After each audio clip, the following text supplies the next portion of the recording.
नाम रिजवाना शेख है। लक्ष्य उम्मीद से पहले पाएं हर मनचाही चीज by Brian Tracy, part 6 continue करते हैं। अपना प्रमुख निश्चित उद्देश्य तय करें। जीतने के लिए हर इंसान में एक गुण होना चाहिए और वह है निश्चित उद्देश्य। यह ज्ञान कि वह क्या चाहता है और उसे पाने की ज्वलंत इच्छा।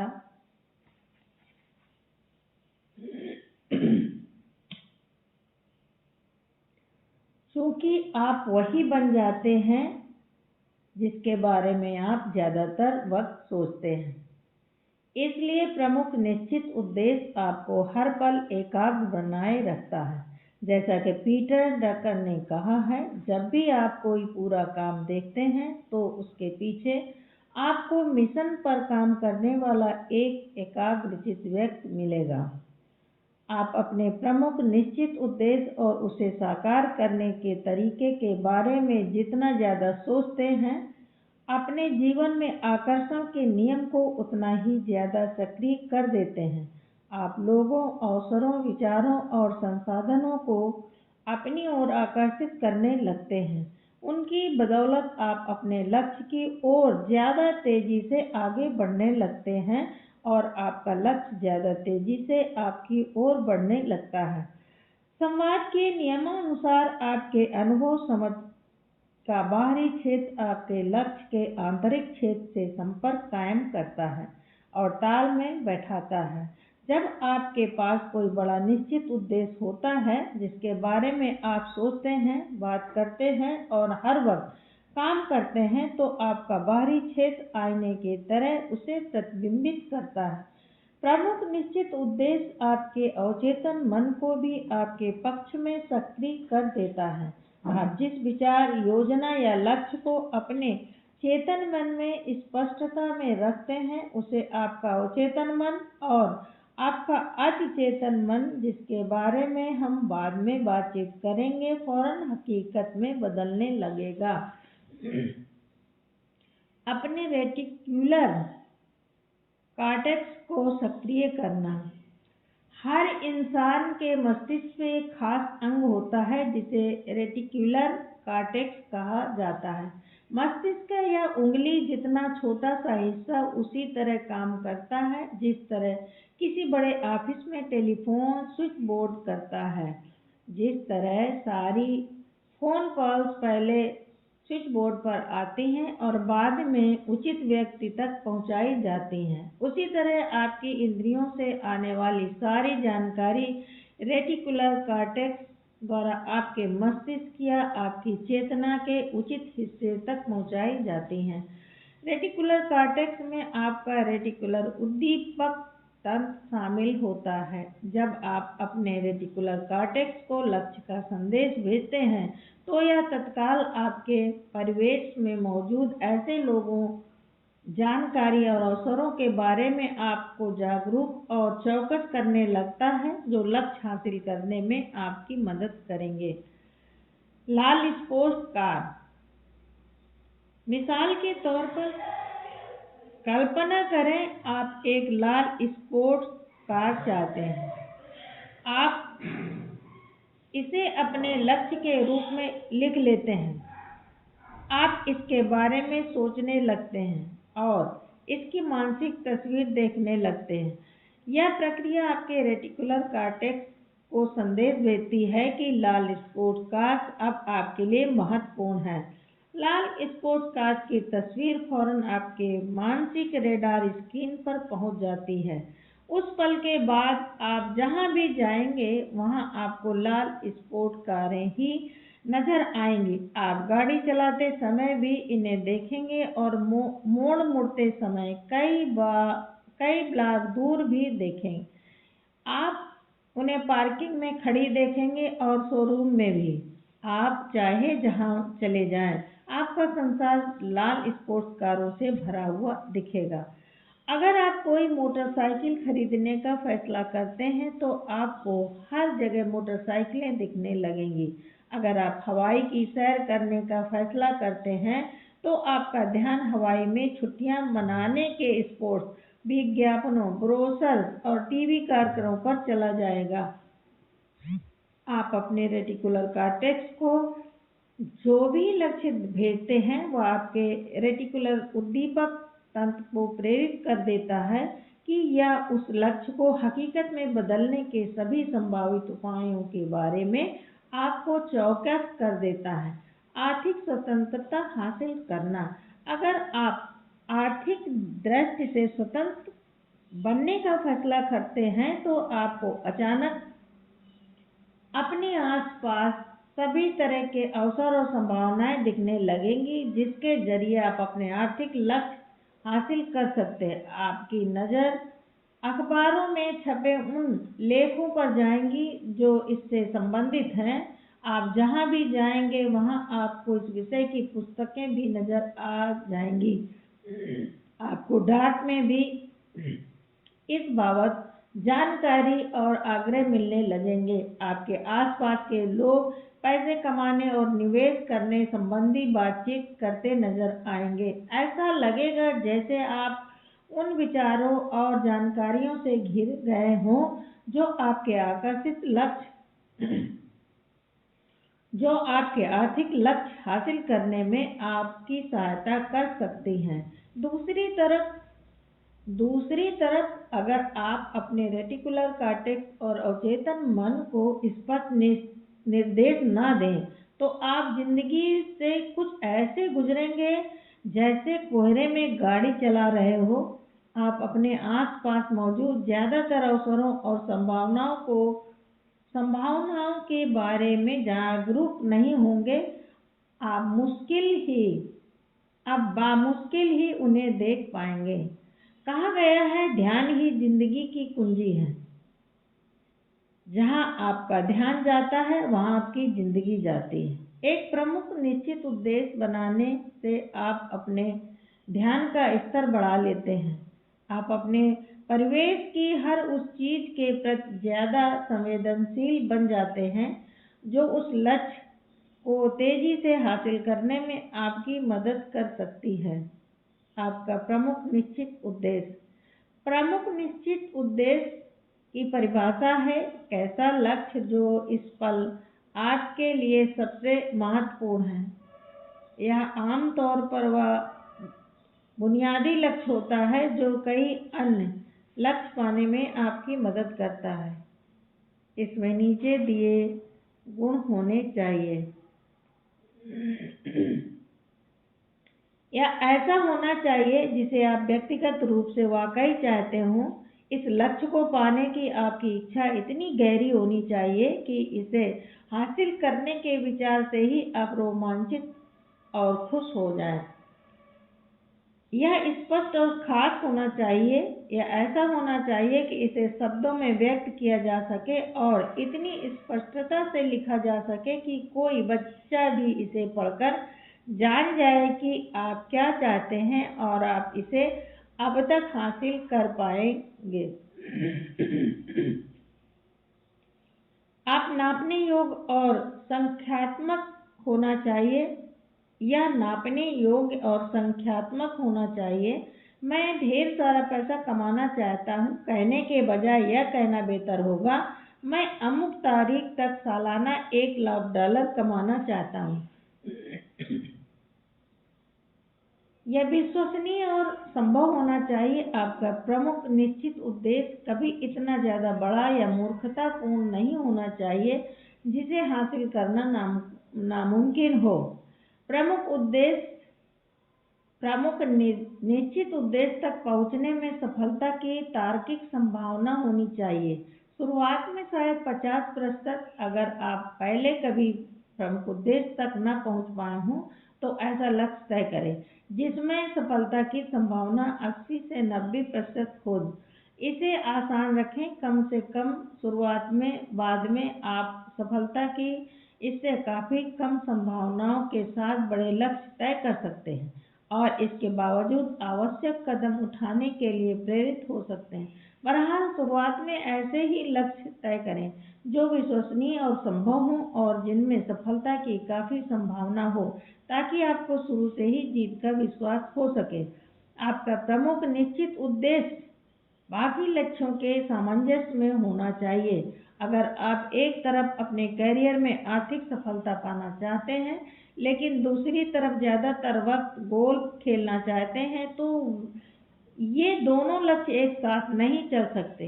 आपके प्रमुख लक्ष्य आपके छोटे लक्ष्यों और जीवन मूल्यों के तालमेल में होने चाहिए। अपने पैर जमीन पर रखें। मेरे एक सेमिनार एक महिला मुझसे बोली कि उसने अपना प्रमुख निश्चित उद्देश्य तय कर लिया है। मैंने पूछा कि उसका उद्देश्य क्या है। उसका जवाब था, मैं 1 साल में मिलेनियर बनने वाली हूँ। जिज्ञासा में मैंने पूछा कि वर्तमान में उसकी नेटवर्थ कितनी है। पता चला कि वह कंगाल थी। मैंने उससे पूछा कि वह क्या करती है। पता चला कि अक्षमता के कारण उसे अभी अभी नौकरी से निकाला गया था। फिर मैंने उससे पूछा कि ऐसे हालात में वह 1 साल में $10 लाख हासिल करने या मिलेनियर बनने का लक्ष्य क्यों तय कर रही है। उसने मेरी कही बात दोहरा दी कि आप कोई भी मनचाहा प्रमुख उद्देश्य तय कर सकते हैं, बशर्ते वह बिल्कुल स्पष्ट हो। उसे विश्वास था कि उसके पास सफल होने के लिए आवश्यक सभी चीजें हैं। मैंने उसे समझाया कि उसके मौजूदा हालात को देखते हुए उसका लक्ष्य इतना अवास्तविक और असंभव दिख रहा है कि वह इसे पूरा नहीं कर पाएगी। इसके बाद वह हताश हो जाएगी। इस तरह का लक्ष्य उससे वह काम करने के लिए प्रेरित नहीं करेगा जो उसे भावी आर्थिक सफलता पाने के लिए करना चाहिए।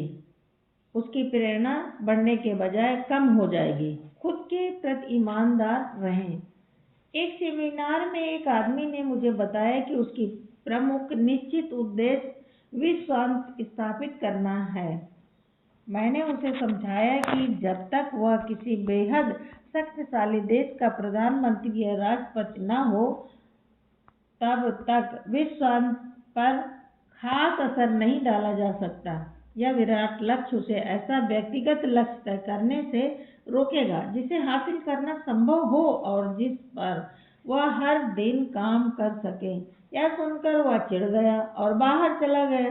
अपनी फंतासी में मेरा प्रोत्साहन न मिलने से उसे खुशी नहीं हुई थी। इन दोनों मामलों में लोग लक्ष्य निर्धारण का इस्तेमाल अपने खिलाफ कर रहे थे। वे ऐसे लक्ष्य बनाकर खुद को असफलता के लिए तैयार कर रहे थे जिन्हें हासिल करना संभव ही नहीं था। नतीजा वे जल्दी हताश हो जाएंगे और कोशिश करना छोड़ देंगे। लक्ष्य तय करना शुरू करते वक्त यह बड़ा खतरा है और आपको इससे बचना होगा। यह एक अंधी गली है जो उत्साह और रोमांच के बजाय हताशा और अप्रेरणा के माहौल में ले जाती है। खुद को तबाह न करें। युवावस्था में मैंने भी यही गलती की थी। जब मैंने पहल लक्ष्य तय किया तो आमदनी का बहुत बड़ा लक्ष्य बना लिया। मैंने फैसला किया कि मैं मेरी तब तक की सबसे ज्यादा से भी 10 गुना ज्यादा आमदनी कमाऊंगा। बहरहाल महीने गुजर गए मगर कोई प्रगति नजर नहीं आई। तब कहीं जाकर मुझे एहसास हुआ कि लक्ष्य मेरी मदद नहीं कर रहा, क्योंकि मैं इसके आसपास भी नहीं पहुंच पाया था। इसलिए स्पष्ट था कि इसमें मुझे प्रेरित करने की शक्ति नहीं थी। इसलिए मैं इसे पाना तो चाहता था, लेकिन दिल में मुझे पक्का यकीन नहीं था कि यह संभव है। और चूंकि इसके संभव होने पर मुझे विश्वास ही नहीं था, इसलिए मेरे अवचेतन मन ने इसे अस्वीकार कर दिया और मेरे रेटिकुलर कॉर्टेक्स ने इस पर काम नहीं किया। अपने साथ ऐसा न होने दें। बड़ा सवाल। आपके प्रमुख निश्चित उद्देश्य को तय करने के लिए अहम सवाल यह है, आप किस एक चीज का सपना देखने की हिम्मत करें, बशर्ते आपको पता हो कि आप असफल नहीं हो सकते। अगर आपको किसी एक लक्ष्य को, चाहे वह छोटा हो या बड़ा, आपातकालीन हो या दीर्घकालीन, सफलतापूर्वक हासिल करने की पूरी गारंटी दे दी जाए तो वह लक्ष्य कौन सा होगा? अगर आप इस सवाल का जवाब लिख सकते हैं तो शायद आप उसे हासिल भी कर सकते हैं। उसके बाद आपको सिर्फ एक सवाल पूछना होगा, कैसे? एकमात्र वास्तविक सीमा यह है कि आप इसे कितनी शिद्दत से चाहते हैं और इस दिशा में कितने लंबे समय तक काम करने की इच्छा रखते हैं। नोबेल पुरस्कार विजेता। मेरे एक सेमिनार में केमिस्ट्री के एक नामी यूनिवर्सिटी प्रोफेसर ने भाग लिया, जिन्होंने 2 साल पहले 2 अन्य वैज्ञानिकों के साथ केमिस्ट्री का नोबेल पुरस्कार जीता था। उन्होंने मुझे बताया कि जब उन्होंने 20 साल की उम्र में अपना यूनिवर्सिटी कैरियर शुरू किया तो उन्होंने केमिस्ट्री के क्षेत्र में भारी योगदान देने का फैसला कर लिया था। यह उनका प्रमुख निश्चित उद्देश्य था। उन्होंने 25 साल से ज़्यादा समय तक इस पर अपना पूरा ध्यान केंद्रित किया और अंततः वे सफल हो गए।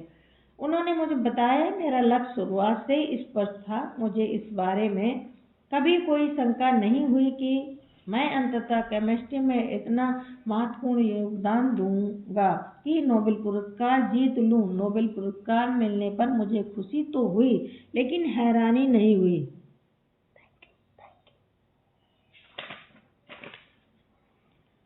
कीमत चुकाने के इच्छुक रहें। हर व्यक्ति मिलियनेयर या मल्टी मिलियनेयर बनना चाहता है। इकलौता सवाल यह है कि क्या आप उस आर्थिक लक्ष्य को हासिल करने के लिए हर जरूरी चीज करना चाहते हैं या नहीं, और क्या आप इतने वर्ष तक मेहनत करना चाहते हैं या नहीं। अगर आप इसे हर हाल में करना चाहते हैं तो आपको कोई चीज रोक नहीं सकती। 10 लक्ष्यों का अभ्यास। यहाँ आपके लिए यह अभ्यास है, एक कागज पर 10 ऐसे लक्ष्य की सूची बनाएं जिन्हें आप निकट भविष्य में हासिल करना चाहते हैं। उसे वर्तमान काल में लिखें, मानो आप उन्हें पहले ही हासिल कर चुके हों। मिसाल के तौर पर यह लिखें, मेरा वजन XX पाउंड है, या मैं XX डॉलर सालाना कमाता हूँ। 10 लक्ष्यों की सूची पूरी करने के बाद इसे देखते हुए खुद से यह सवाल पूछें, या सूची में वह कौन सा एक लक्ष्य है जिसे तत्काल हासिल करने में मेरी जिंदगी पर सबसे ज्यादा सकारात्मक असर होगा। लगभग हर मामले में वही लक्ष्य आपका प्रमुख निश्चित उद्देश्य होता है। यही वह लक्ष्य है जो आपकी जिंदगी पर सबसे ज्यादा असर डाल सकता है और बाकी लक्ष्यों को हासिल करने में भी आपकी मदद कर सकता है। आप चाहे जिस लक्ष्य को अपने प्रमुख निश्चित उद्देश्य के रूप में चुनें, उसे एक अलग कागज पर लिख लें। आप इस लक्ष्य को हासिल करने के लिए क्या क्या कर सकते हैं, दिमाग में आने वाली हर चीज को लिख लें। फिर अपनी सूची की कम से कम एक चीज कर दें। इस लक्ष्य को 3x5 के इंडेक्स कार्ड पर लिखकर हमेशा अपने साथ रखें तथा नियमित समीक्षा करते रहें। इस लक्ष्य के बारे में सुबह, दोपहर और रात हर वक्त सोचें। इसे हासिल करने के तरीकों की लगातार तलाश करते रहें और इसके लिए आपको सिर्फ एक ही सवाल पूछना होगा, कैसे? लक्ष्य के बारे में ही सोचते रहें। प्रमुख निश्चित उद्देश्य चुनने और उस पर एकाग्रता से ध्यान केंद्रित करने का निर्णय आपकी जिंदगी को इतना बदल देगा जितना कोई दूसरा निर्णय नहीं बदल सकता। इसकी बदौलत आप रास्ते की तमाम बाधाओं और मुश्किलों को पार कर जाएंगे। आपका प्रमुख निश्चित उद्देश्य चाहे जो हो, उसे लिख लें और आज ही उस पर काम शुरू कर दें। अपना प्रमुख निश्चित उद्देश्य तय करें। अगर आपको पक्की गारंटी दे दी जाए कि आप असफल नहीं हो सकते, तो वह कौन सी एक ऐसी चीज है जिसके सपने देखने की आप हिम्मत कर सकते हैं? 10 लक्ष्यों की सूची बनाएं जिन्हें आप आने वाले महीनों और वर्षों में हासिल करना चाहेंगे। यह सूची वर्तमान काल में बनाएं। इसमें से उस एक लक्ष्य को चुन लें जो आपकी जिंदगी पर सबसे ज्यादा सकारात्मक असर डालता हो। तय करें कि आप इस लक्ष्य की दिशा में होने वाली प्रगति को कैसे मापेंगे, इसे लिख लें। अपने लक्ष्य की ओर आगे बढ़ाने वाले हर इंसान हर संभव काम की सूची बना लें, उनमें उनमें से कम एक फौरन कर दें। तय करें कि लक्ष्य हासिल करने के लिए आपको अतिरिक्त मेहनत, समय और समर्पण के रूप में कितनी कीमत चुकानी होगी और फिर चुकाने में जुट जाएं। Thank you.